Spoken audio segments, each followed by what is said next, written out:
শেষ নাকি নাকি চারজনে? জি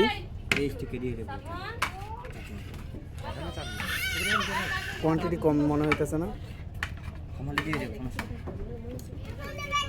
একটাতে দুইজনে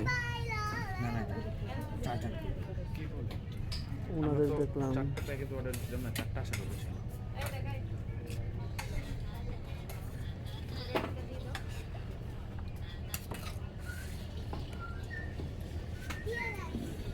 এটা দুইটা প্যাকেজ দেন আর একটা হচ্ছে যে সবজি আর সালাদ আছে, একটা সিঙ্গেল সালাদ আছে না?